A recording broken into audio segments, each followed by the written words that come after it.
Muy bien, pasadas las 13 horas, 13 y unos minutitos, creo que 4 o 3, según ese reloj que tengo frente a mí, empieza esto que hemos denominado Café La República. Se abre este boliche, donde tratamos de decir las cosas que nos suscita el programa. Bueno, en realidad yo no hablo, lo dice el señor Santiago Kovadlov. Y luego, también a cargo del señor Santiago Kovadlov, alguna propuesta interesante, que nos parece interesante. Lo cierto, Jorge, es que en nuestro Café La República lo que tratamos de compartir es el espíritu del diálogo, que creo yo nuestros oyentes valoran precisamente porque quien dialoga está dispuesto a compartir el riesgo de no tener toda la razón. Déjame que aproveche ese bocadito que pusiste para decir que nos están llegando un montón de mensajes, entre ellos el de María Victoria Spiazzi, Luciana Yohai, Patricia de Villarramayo, que además tuvo la amabilidad el Día del Periodista de escribirme por otras vías de comunicación. Qué bueno, muchas gracias a todos entonces. Tener oyentes significa al mismo tiempo poder compartir ideas. Así es. Y lo cierto es que si nos remontamos al editorial de hoy, esta reflexión sobre la configuración que ha tomado el debate político argentino en boca del líder del socialismo actual español, Pedro Sánchez, a quien vos te referías, tan alejado en su conducta, en sus ideas y en sus prejuicios de lo que fue realmente el socialismo que González llevó adelante refundando a España, porque si algo hizo González fue refundar a España. El espíritu democrático que González le infunde al socialismo español permitió entender la compatibilidad entre progresismo y democracia. Interesante. Creo que es muy importante eso, porque vos en tu editorial recordás cómo nos podemos llegar a alejar tan fácilmente de eso que tanto costó construir. Solo un recordatorio para la gente que no estaba muy al tanto de cómo fue la transición española. Pero había dos Españas que no podían ni mirarse. Y Felipe fue el gran hacedor, junto con otros. Sin duda, incluso Adolfo, los líderes del propio Adolfo Suárez. Claro, que tuvieron que vencer todos los prejuicios y las broncas y las deudas de cada uno, me refiero a deudas de sangre. Así es. Para poder asentar las bases de la España moderna, ¿no? Ese instante español, tan alejado en su espíritu de lo que hoy vemos, donde hoy tenemos un líder como Pedro Sánchez, que se reúne con los dirigentes de la CGT para hacerle la guerra de conventillo al presidente argentino, mientras este a su vez lo ataca al presidente español, y vemos la política reducida, voy a usar un término con convicción, al chiquitaje. Sí, claro. ¿No? A este empobrecimiento, a esta mediocridad en la calidad del debate que se lleva adelante por temor a perder, ¿no? Donde el poder es la instancia máxima y la verdad tampoco importa. Vos señalabas en tu editorial que el populismo alimenta la fantasía de eliminar al adversario, convirtiéndolo en enemigo, propende a promover la uniformidad de pensamiento y de conducta, detesta los matices o todo aquello que de alguna manera puede implicar una alteridad, y decías que todos los populismos buscan eliminar la división de poderes, buscan segregar de su propio núcleo a todo lo que implica una diferencia que puede enriquecer con matices el pensamiento. En fin, en suma, una impugnación brutal de la pluralidad, porque distinguirse concibiendo al adversario como alguien irremediablemente inscripto en el campo de lo que no puede ser considerado como significativo, es, Jorge, haber abandonado la política. Vos decías, por último, en tiempos como los nuestros, de conceptos tan frágiles, la trampa populista prospera derecha, prospera izquierda, y yo creo que la insistencia en los valores democráticos tiene que ver no con el afán de defender un sistema, sino una concepción del hombre como un ser libre en tanto tiene capacidad autocrítica y no solo crítica. Claro. Bueno, muy coincidente esto con lo que nos explicaba Mario Riorda, ¿no? Que fue muy interesante porque, claro, nosotros tendemos por ahí a ver las viejas categorías por un lado tenemos dudas si están perimidas. Quizás esto que hablábamos recién, ¿no? Felipe González es una antigüedad. A lo mejor. Sí. Pero hay cosas que conviene repasar, revisar, porque daría la impresión que no se ha inventado nada mejor que la convivencia entre los distintos. Mirá, este es un chascarrillo porque me lo creo así y lo creo muy difícil. Yo también. El arte de lo que hizo Felipe y lo que hicieron los españoles en la es una transición hazaña. es impresionante. Es una ¿no? hazaña en el orden de lo que es la especie humana. Claro. Porque la diferencia se diluye como fuente de sospecha y hostilidad, Claro. y se convierte en un complemento de mi propio Costó pensamiento. 1 millón de muertos, ¿no? 1 millón de muertos. Claro. Entonces, ese 1 millón de muertos aleccionó. Claro. El problema es cuánto alecciona en el presente el sufrimiento y el fracaso. Es impresionante la pregunta que haces, ¿no? Me parece que es decisivo, porque lo que nos recordaba Riorda también en el diálogo espléndido que mantuvo con nosotros, que hay una declinación del pensamiento libre en favor del esquematismo, de las invenciones propias de las mentiras que circulan como noticias con fundamento, con un 50% de falsedad, decía él, en el discurso chequeable que circula en este momento en las redes, ¿no? La idea de que la verdad es todo aquello que me sirve a mis intereses privados, dijo él, sí. caracterizando los procedimientos que imperan de pronto en el pensamiento, tanto de la derecha como de la izquierda, en su sentido, yo diría, más pobre, como por ejemplo lo citaba Chávez, y no solamente a los líderes de derecha como Bolsonaro o Trump. Claro, para mí lo más impresionante, y que Riordan lo ha investigado muchísimo, es muy interesante lo que explica, es hasta dónde a la sociedad le interesa la verdad. Sí, Esta muy es bien. una pregunta, bueno, yo me la hago, o todos de alguna manera empezamos a habitar en un planeta ficcional, donde lo que decimos no necesariamente tiene que tener relación con lo que hacemos. Esto no es nuevo, esto lo inventó el ser humano desde su origen. Te doy la expresión latina del caso, Sí, claro. pan y circo. Claro.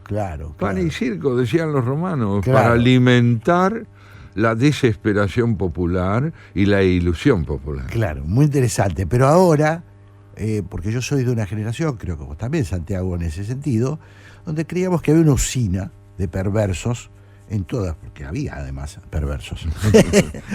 Existían.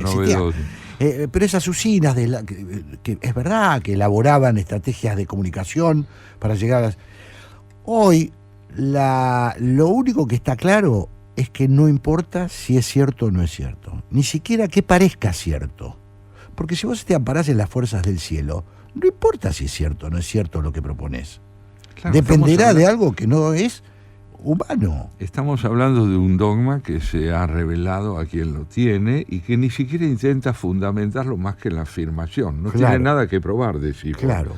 No tiene nada que demostrar, solo tiene que ejercer esta designación de sí como una figura omnímoda, omnisciente y poderosa. Claro, a mí me parece que una de las tentaciones que hay que evitar, sobre todo los que hemos atravesado de la era analógica a la era digital, es evitar esa cosa que nos envejece, ¿no? Que es pensar que se puede volver atrás, ¿no? Ahí está muy bien. Es decir, no estamos haciendo una reivindicación bajo Porque la bandera además, de todo perdóname, pasado fue mejor. Porque además no fue bueno. No fue bueno, porque Inenariti, Daniel Inenariti, el politólogo vasco, dice, bueno, mirá, cuando yo era joven, casi hubo un golpe de Estado en España. Tejero invadió el Parlamento y casi hay un golpe de Estado en España y se vuelve para atrás. Es decir, ahora la violencia es del pico para afuera. Te lo estoy traduciendo, no lo dice así, por supuesto. No, de acuerdo. Pero evidentemente no podemos descuidar la otra evidencia, y es la que traías vos en tu editorial. Sí. La violencia del lenguaje anticipa y promueve la violencia de las conductas. Bien. Creo que esto es importante tenerlo en cuenta, porque donde empieza a importar poco la verdad, la disputa por el poder queda liberada de toda contención y de todo límite. Ya no hay ningún referente que pueda poner a prueba la consistencia de lo que se dice, solo importa su capacidad de imponerse. Es interesantísimo lo que decís, y creo que se vincula no solamente con la conducta del poder, sino con la conducta entre los ciudadanos. Bien, perfecto. No es razonable que uno diga todo lo que piensa. No es razonable que no tenga contención en la palabra. No es razonable que yo te diga a vos permanentemente lo que pienso vos. Y eso son las redes sociales. Que Bueno, no hay límite, Santiago. Claro no que no. hay límite. Yo te puedo decir las cosas más ofensivas, vos me respondés las cosas más ofensivas, y cada uno se va a sus actividades. Sí, el conventillo que legitima la violencia verbal termina por promover anarquía en las relaciones de los vínculos, total indiferencia. Claro, porque además no hay nada verdad, no hay nada verdadero. Si no hay nada verdadero, ¿cómo pactamos vos y yo la Eso convivencia, es. Y lo Santiago? verdadero en el orden social tiene que ver con la ley. La ley y con la justicia, con los valores que instaura una república para poder discriminar el límite entre lo posible y lo inconveniente. Entonces, en ese sentido me parece bien, Jorge, que después de la pausita que hagamos enseguida, Sí. yo te quiero decir que he invitado a un filósofo. A ver. Sí, invité a un filósofo coreano, de Corea del Sur. Me parece Un que hombre sí. joven todavía, nació en 1959 y es célebre por la difusión que ha alcanzado su pensamiento, aún en español y no solo en Europa. Byung-Chul Han. Coreano-alemán, ¿no? Coreano-alemán, educado en Alemania con una tesis de doctorado sobre Martin Heidegger. Es un hombre cuyo primer libro traducido al español se titula La sociedad del cansancio. Sí. ¿Y cansancio de qué? Con esta pregunta yo te diría que podemos ir hacia una pausa. Bueno, vamos. ¿Te parece bien? Si estamos preparados. Bueno, y acá estamos entonces en Café Sí. La República. Santiago, vos trajiste un coreano. Sí, aquí tenemos un pensador contemporáneo que ha Qué despertado... mal que quedó eso, ¿no? ¿Eh? Qué feo quedó eso, ¿no? Aquí te trajiste un coreano. No, es una falta de Un respeto. pensador absoluta. Sí, coreano, falta de alemán, respeto absoluta. extraordinario escritor, por otro lado, un hombre que ha alcanzado una difusión muy grande de su pensamiento, discípulo de Heidegger. En fin, podríamos hablar horas de su formación, pero ante todo me parece que es importante en un programa como el nuestro hablar de su propuesta.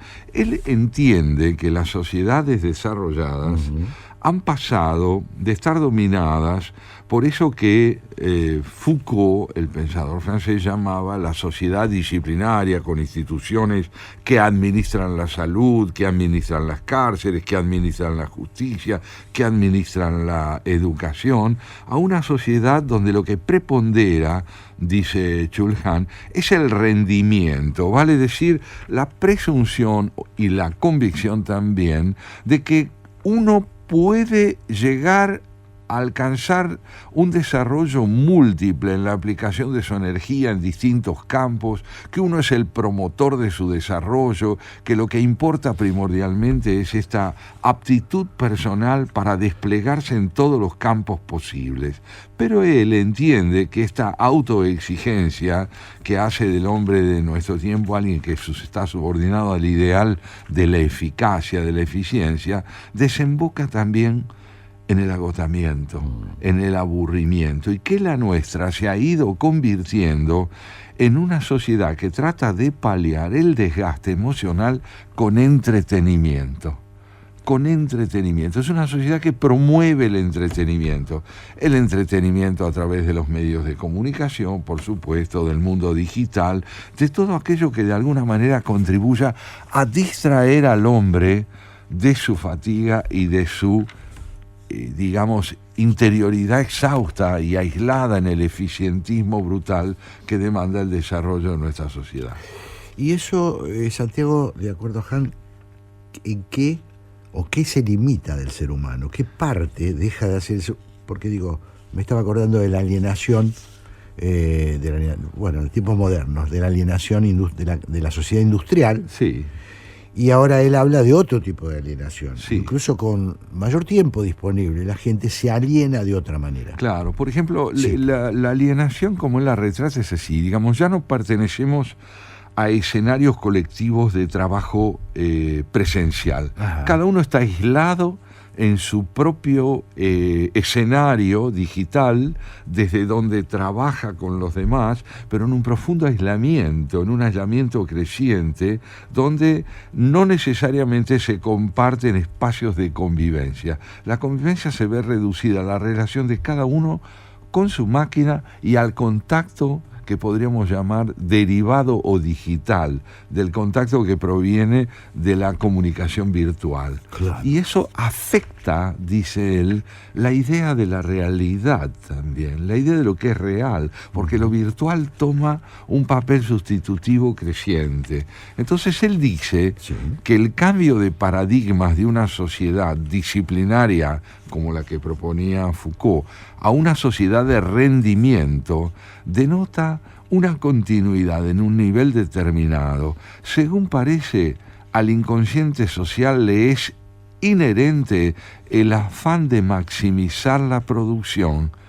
Con el fin de aumentar la productividad, se sustituye el paradigma disciplinario por el rendimiento, por el esquema positivo del poder hacer, pues a partir de un nivel determinado de producción, la negatividad de la prohibición tiene un efecto bloqueante e impide un crecimiento ulterior. ¿Qué es esto de la negatividad de la prohibición? Es decir, ya no hay un límite que pueda ser impuesto a lo que se puede hacer. Todo se puede intentar. Claro. Todo se puede concebir como potencialmente posible desde el momento en que ya no hay límites objetivos entre lo que es lo verdadero y lo imaginario. Claro, está hablando, Han, de la interconectividad, ¿no es cierto? Está hablando de la tecnología y de estas formas de aislamiento novedosos. Que a su vez promueven ideales de poder. Por ejemplo, él dice, de este modo el inconsciente social pasa del deber, de lo que tengo que hacer, al poder, que es lo que puedo intentar. A lo que puedo intentar. Yo puedo intentar comunicarme con quien sea, como bien decías vos en nuestra conversación en la primera parte de la tertulia. Todo es posible en las redes. Puedo decir lo que quiero, no tengo un límite de contención. Y esto lo lleva a él a una consideración muy, pero muy interesante sobre este sujeto, que él lo llama el sujeto de rendimiento, el que puede rendir, puede promover y alentar permanentemente nuevos campos de comunicación. Este sujeto está libre de un dominio externo que lo obliga a trabajar o incluso lo explote. A ver si te entiendo. Esto último es muy interesante, ¿no?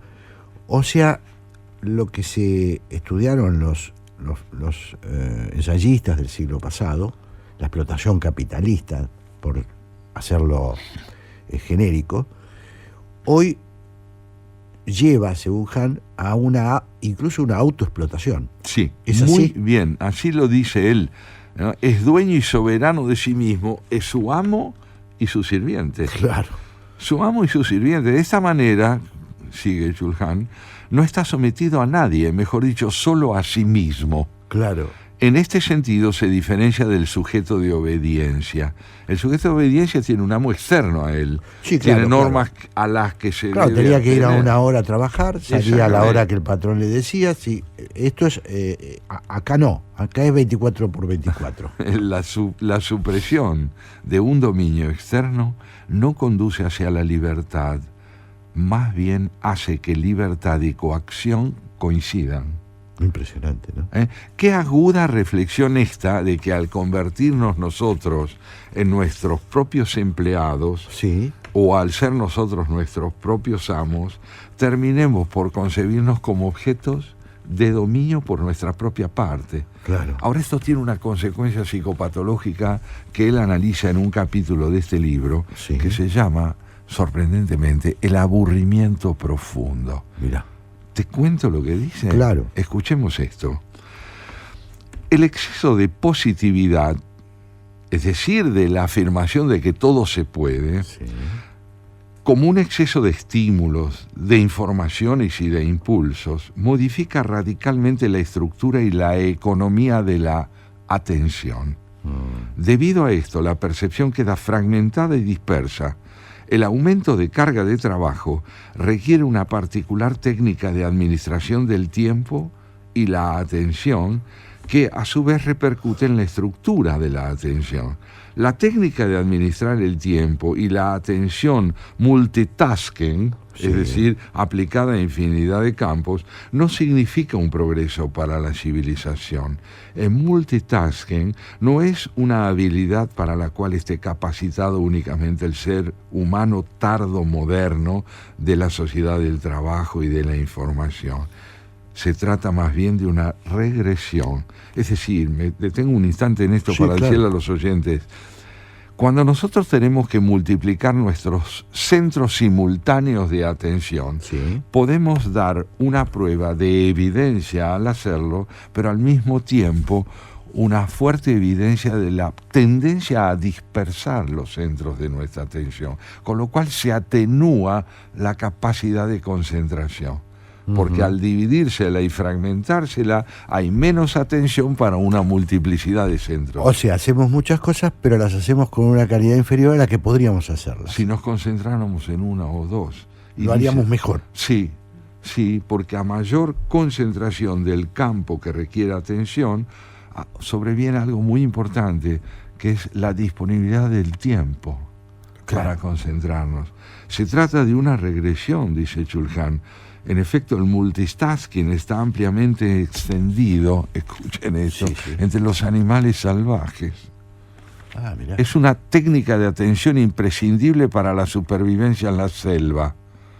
Un animal ocupado en alimentarse ha de dedicarse a la vez a otras tareas. Por ejemplo, ha de mantener a sus enemigos lejos del botín, debe tener cuidado constantemente de no ser devorado a su vez mientras se alimenta, al mismo tiempo tiene que vigilar su descendencia y no perder de vista a sus parejas sexuales.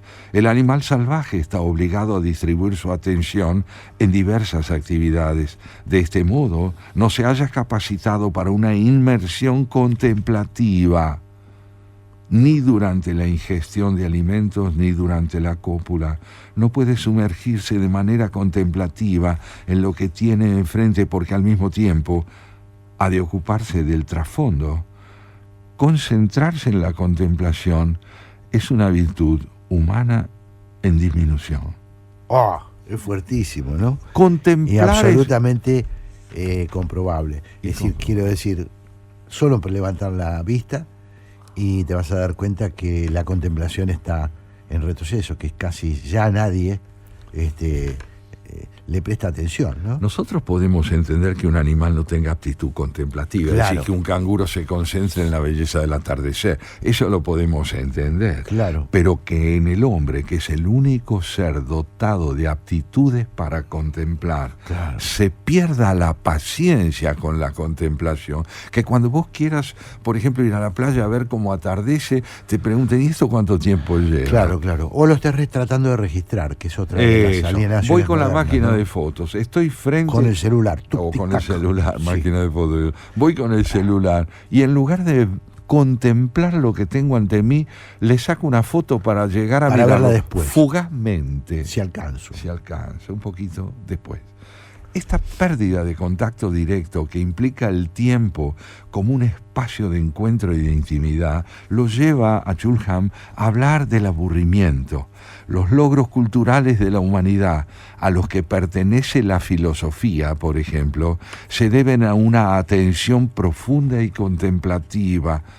La cultura requiere un entorno en el que sea posible una atención profunda. Esta es reemplazada progresivamente por una forma de atención por completo distinta, que es la hiperatención. Esta atención dispersa, múltiple, abierta, multívoca, se caracteriza por un acelerado cambio de foco entre diferentes áreas, fuentes de información y procesos efímeros, puramente momentáneos, sustituidos rápidamente por otros. Dada además su escasa tolerancia al hastío, tampoco admite aquel aburrimiento profundo que sería de cierta importancia para un proceso creativo. Aquí estamos tocando algo muy interesante, Jorge, Mónica, que es esto. ¿de dónde viene la capacidad de crear sino de una atención? Es decir, de una distensión interna, de una disponibilidad íntima, claro, que hace con que lo no inmediato, lo no acuciante de la inmediatez pueda irrumpir y sorprendernos. Para poder escribir una línea creadora hace falta estar disponible, no ocupado. Muy interesante. No ocupado. Entonces, Jules Hahn nos dice que la filosofía, la ciencia, la creación en cualquiera de las áreas que queramos situarla, la cultura en general, es hija de una disponibilidad subjetiva para la contemplación. Es muy interesante porque la imagen que uno tiene de la vida moderna, de la vida contemporánea, es que una persona de la era digital, un nativo digital, puede incluso prestar atención a muchas cosas a la vez. Esto es así. Sí. Está con un teléfono, está con la pantalla. La televisión. Sí, la televisión ya es... Pero viste que Sí, muchas veces... internet, esto, lo otro. Sin embargo, lo que Hahn, a través tuyo, dice es, no, está prestando menos atención de la que las cosas requieren. Claro, no hay concentración. No hay concentración, no hay contemplación y no hay concentración. Así ¿no? es. Eso es lo que Tal vamos cual. entendiendo. Así lo vamos entendiendo con él y comprendemos en qué consiste la función de la filosofía. Ajá. A través de Jules Hahn vemos que un filósofo es un hombre que nos llama la atención sobre las tendencias dominantes en la concepción de la verdad propias de una época, por ejemplo este multitasking del que él habla, y los efectos que determinadas orientaciones pueden tener sobre valores fundamentales de lo que podríamos llamar la idiosincrasia humana, como es la concentración, el sentido de la paciencia, el saber esperar ante un cuadro para que él nos hable suficientemente de lo que quiso decirnos, la espera, el don de la espera, la paciencia, la espera, la concentración y esta necesidad de escapar al aburrimiento por cualquier medio que hace con que necesitemos todo el tiempo eludir algo. Si yo me aburro y le temo al aburrimiento, lo que tengo yo que advertir es que estoy atemorizado por la dificultad de encontrarme con un vacío interior muy profundo. O sea, me estoy alienando. Estoy alienado. Eso sería. Estoy separado de mi intimidad y soy fundamentalmente un hombre ocupado. Che, ¿qué podemos hacer? Claro. ¿Qué podemos? Todo el tiempo, hagamos algo. ¿Qué pasa si hacemos, no dije no hacemos, qué pasa si hacemos nada? Claro. Nada, hacer nada, ¿qué significa? Bueno, se me ocurre que debe haber un pánico a la nada, ¿no? Yo creo que sí, entendida como disponibilidad a ser sorprendido por la realidad. Claro. A ser sorprendidos, porque la creación no proviene sino de esta irrupción inesperada, de una forma inédita que golpea nuestra puerta y vienes a decirnos, estoy presente, más allá de la costumbre, más allá del hábito, más allá de la hiperatención concedida a tantas cosas simultáneas, te invito a hacer algo fundamental, a un diálogo íntimo entre una presencia inesperada y tu propio corazón, tu propia inteligencia. Claro, qué impresionante, porque da la impresión que es una cosa que no podemos nosotros controlar, no sabemos en qué va a derivar, pero a mí me impulsa a pensar en una profunda soledad del ser humano contemporáneo, ¿no? Una profunda soledad y en vacío de sí. Claro. Sí, es un desafío enorme, ¿no? Teniendo todo al alcance, porque la tecnología es todo, es impresionante. Sí, claro, es decir, todo. El Aleph está en nuestro bolsillo. Pero es impresionante, Santiago, claro. Y a la vez no tenemos nada, ¿no? Es tremendo. En 1941, Erich Fromm publicó El miedo a la libertad. 1941, un ensayo espléndido que entre nosotros lo difundió inicialmente País 2 y que plantea esto. ¿Qué ocurrirá, decía él, hace casi 100 años, cuando el hombre pueda disponer de sí en la medida en que las máquinas sustituyan infinidad de actividades realizadas por el hombre y estén en lugar del hombre para llevar adelante esas tareas que ahora le insumen el tiempo. A mayor libertad objetiva, ¿habrá mayor libertad subjetiva? Qué interesante, ¿no? ¿No? Él decía que temía que el miedo a la libertad haga con que el hombre se ocupe febrilmente de, comillas, no perder el tiempo. Qué interesante. No perder el tiempo. Qué vigencia, ¿no? Qué vigencia extraordinaria. Bueno, ahí está. La filosofía es también ese don de reflexión que, sin proponerse anticipar el futuro, descubre en el presente indicios de lo venidero. Pensé en 1984 también, ¿no? Ay, tenés otra versión de lo mismo. Claro. Otra versión de lo mismo.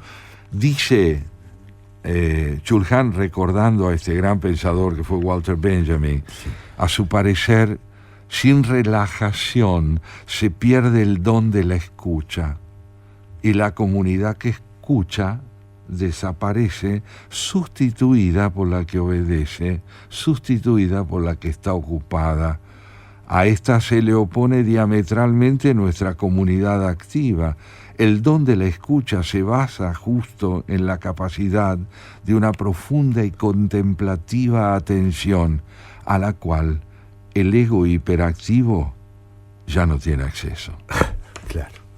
La atención. Fíjate que la palabra está compuesta, ¿no? En griego la A es negativa, ¿no? Ajá. Atrofia, ¿no? Claro. O atención, sin tensión. Sin tensión. La disponibilidad subjetiva a, ¿cómo se dice de un modo elocuente?, a prestar oídos a lo que no se ha terminado de escuchar. ¿Quién puede escuchar música? El que tiene su atención puesta solo en lo que oye. No hace otra cosa mientras escucha música. Escucha música, nada más que eso. La oye. Claro. Hay una diferencia profunda entre oír y escuchar. Y me pregunto, solo me lo pregunto, Santiago, si la transformación a la que está sometida el ser humano no irá cambiando la concepción de la atención. Es decir, que a lo mejor tengamos un hombre capaz de prestarle atención a más cosas que antes. ¿Esto es posible?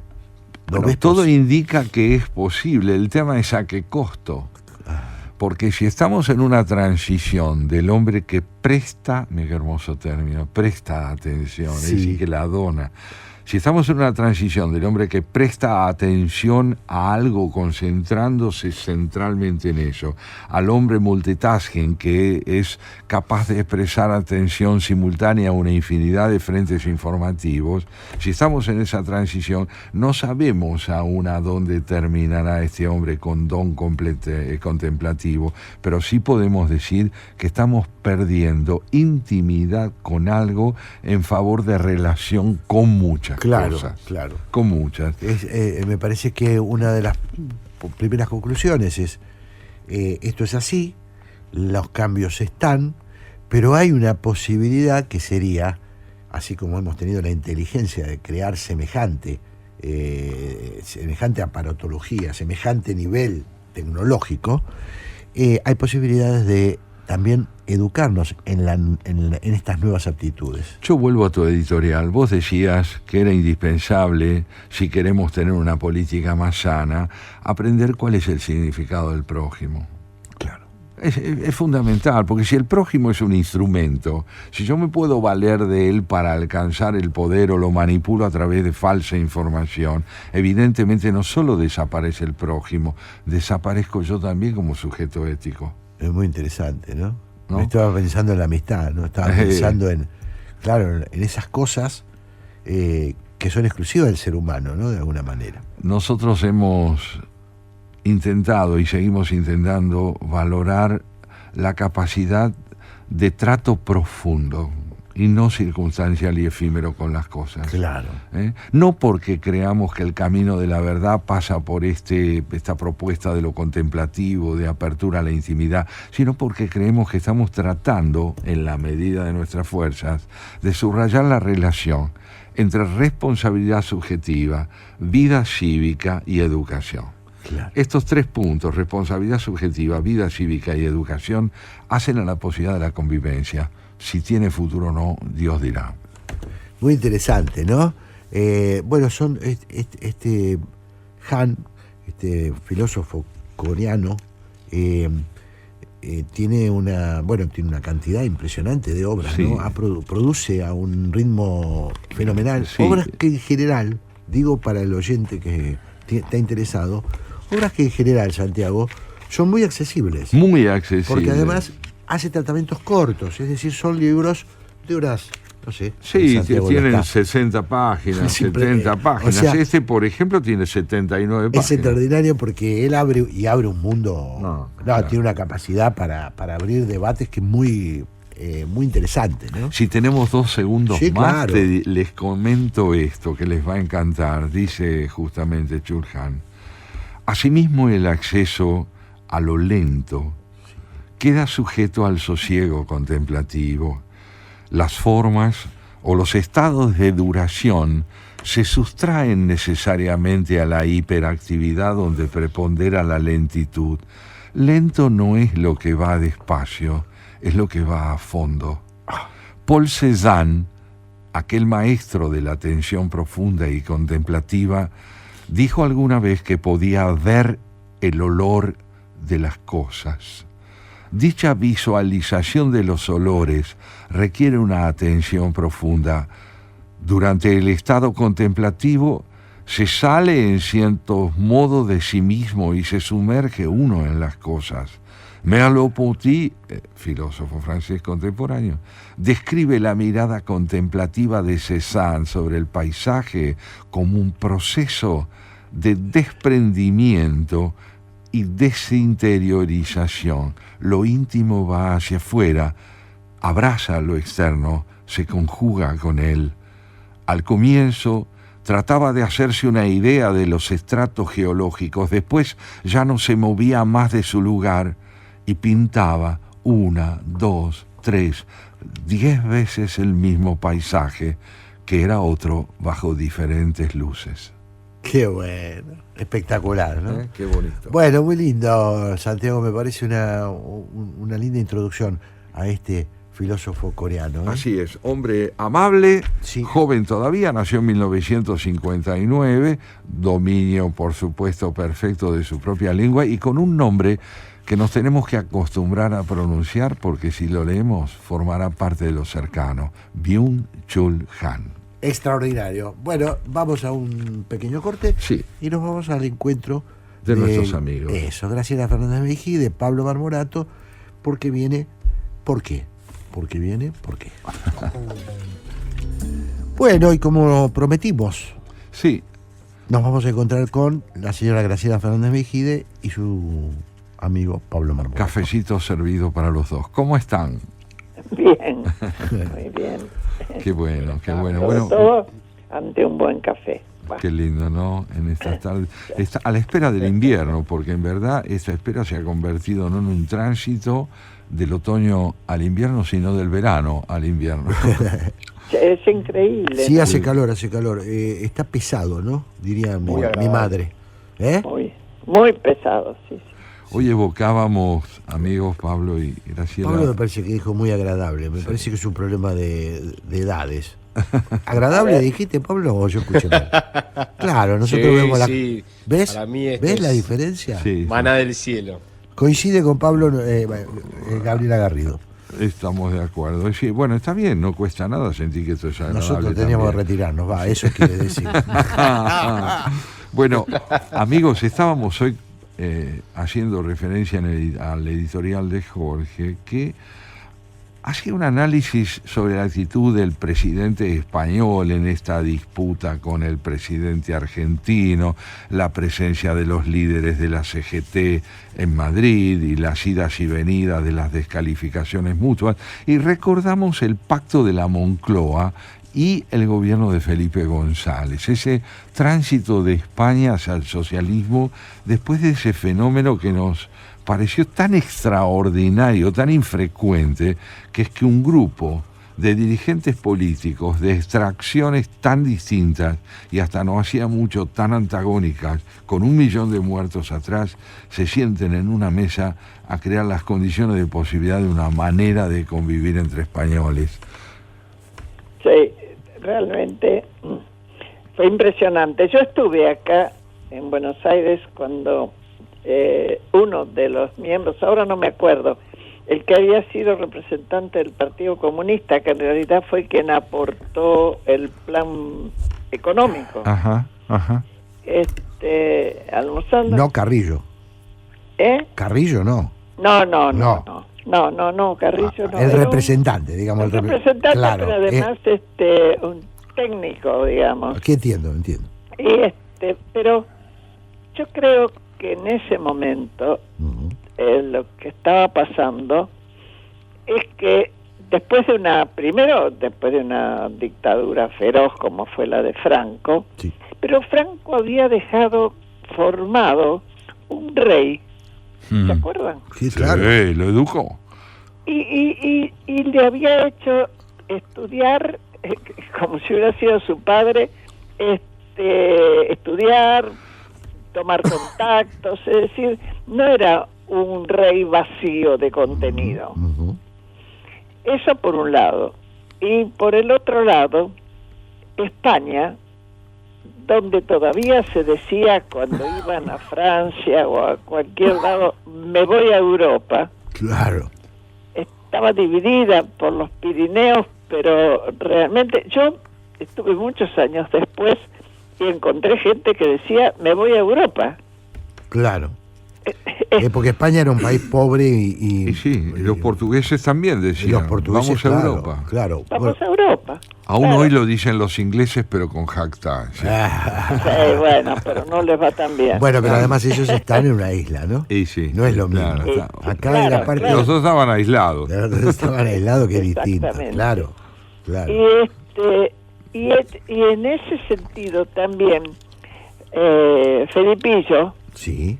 Felipe González, lo agarró la muerte de Franco, si no recuerdo mal,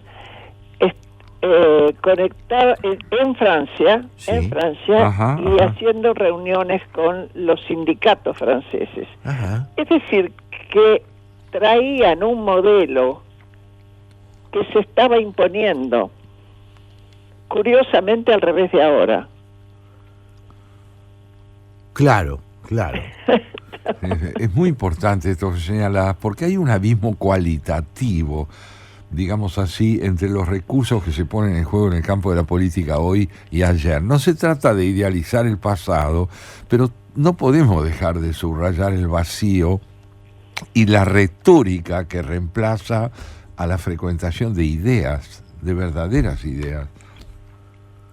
Sí, y si ustedes recuerdan, había resistencia porque Javier Cercas, Sí. uno de sus libros más leídos, ya ahora no me acuerdo, mis 93 me castigan cada tanto. El soldado de Salamina. No seas arrogante. No, 23 años me castigan, dice.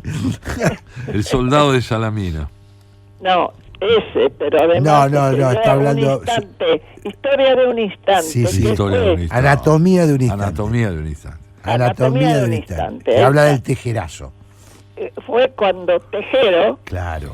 un jefe de la policía, que era muy importante y muy temida, la policía de Franco, entró en el Congreso, donde estaban sesionando, amenazando con las armas.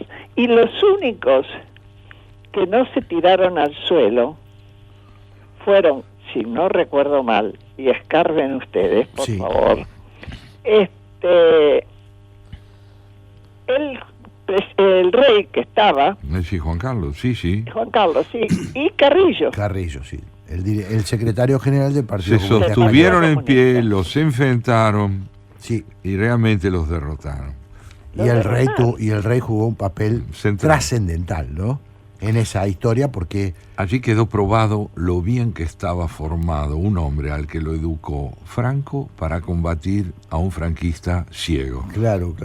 Increíble, ¿no? Y bueno, y para proteger a la futura república. Así Es un es. poquito, es una historia interesantísima, ¿no? Y es muy interesante. Hoy Porque sobre un todo monarca que funciona como garante del de la sistema democracia. democrático. ¿No? ¿No, Graciela? Sí. Si me permiten, Fuera Sí, de- vale. Pablo. Más Si allá me permiten de lo sus siguiente. chifladuras amorosas y toda esa historia que ya es otra historia. Mira, en eso cae cualquiera. Lo que hizo es excepcional. Exactamente. Sí, Pablo. Sí.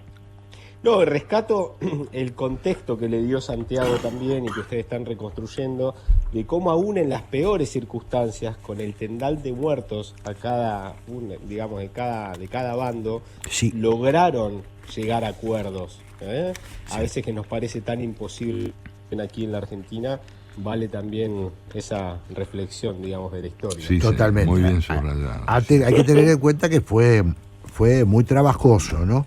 Hubo que vencer prejuicios. Seguramente. Muchos. Algunos de ellos, cuando se juntaban, se miraban con mucha desconfianza. Bueno, Así es. había pasado 1 millón de muertos, ¿no? 1 millón de muertos. Pero Ya a había medida pasado que uno un país advierte... partido en dos. Exactamente, Ahí está. exactamente. Las 2 Españas.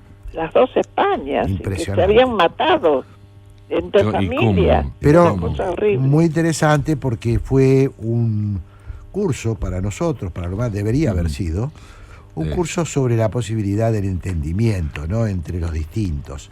Claro, Bastante sí, pero- contra la corriente de lo que pasa hoy, ¿no? Pero la diferencia es que vos Sí. en Europa habías tenido Mitterrand, habías tenido Sí, eh, es cierto. fuerzas en Alemania ya estaban visualizando la posibilidad de armar la eurozona, Claro. Francia Sí, sí. y Alemania. Grandes experiencias de coaliciones Claro. en toda Europa. Ahora, es verdad. convengamos que a la luz de lo que recordamos, lo que está pasando hoy en Europa y lo que está pasando hoy en España, vienen a decirnos también qué frágiles que son a veces las conquistas Si fundamentales. no las cuidas bien, sí. Sí, Claro que ¿verdad? sí, claro que sí. Sí.